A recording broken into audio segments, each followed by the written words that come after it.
Hello, welcome to Matt Loves Eurovision. It's my Eurovision 2023 Tops 37 countdown, place number 25, Germany, Lord of the Lost and Blood and Glitter. Please do click on the subscribe button, ring the notification bell, like, share and comment below, and also in the description you'll find the link to the official music video and also to the write-up, written write-up of this on my blog site. Germany, I'm sorry, has been a bit of a refrain of late for Germany at Eurovision, both at the contest and also in my own personal tops, because Germany has not come very high in those either. They had no points in the televote in 2019, nor in 2021, and they finished second from last in both of those years. Last year, no points of the jury, and they finished in last place.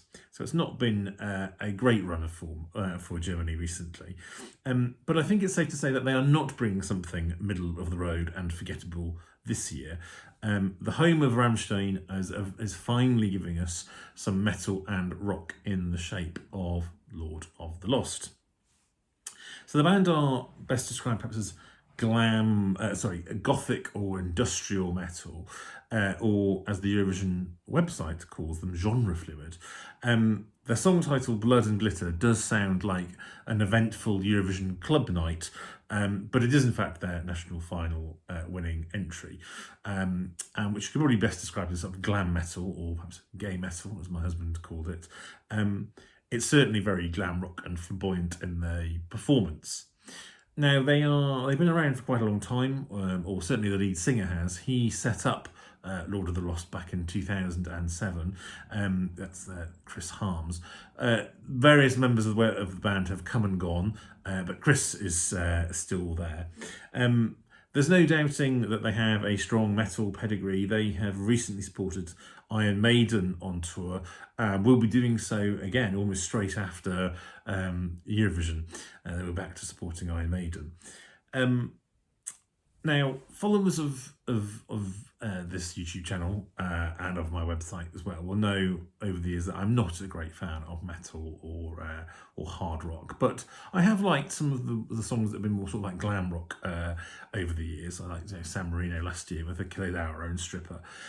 So I think I would consider this quite a high placing, all things considered. There's a real Eurovision catchiness to this song, and of course, kind of the costumes and the performance is very suitably flamboyant. There are still parts that I'm less keen on, though. That kind of that raw, sort of the raw, shouty part of metal that you get in metal songs. I'm never going to be a fan of that. But overall, this is very entertaining. I've also said that I like the fact they are very committed to Eurovision. They're not sneery or dismissive of the contest. And Chris Harms has actually done a couple of videos where he reacted to all of this year's entries himself, sort of giving thoughtful and sort of honest comments about them, but polite and supportive at the same time. And so I thought that was a really interesting insight that you got from him. I also have to thank the band from saving us and saving Germany from possibly one of the worst entries that could ever have taken to a Eurovision stage. Those that tuned into Unser Lied for Liverpool will have seen the horror show that was Ike Huftgold.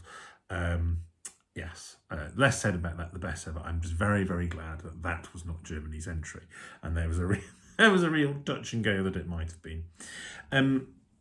Now, I don't think Germany are going to be the top big five country this year, but at the same time, I think there's no way at all that this will not get at least some. There's no way that this will get no points from the televote. It should do. I don't know exactly how well it will do, but I think there's a good chance Germany won't even be bottom five this year. I think this has got a good chance of getting a chunk of televotes. I think they're planning on quite a spectacle on stage. I've heard talks instead of the golden shower that you get quite often at Eurovision, so the golden sparks that come down, the golden rain. That they would quite like one that's red coloured to fit in with the title of Blood and Glitter. Now, while metal is not my bag, I'm really pleased that Germany is sending something that feels like it's a proper representative of an important element of the German music scene. It does feel properly German, even if it's singing in English. It does feel like it is proper. This is representing the German music scene properly. So, so yes, best of luck to them, and we shall see how it does. Let me know how you think about the song or how you think it will do down in the comments. And of course, we'll see you again soon.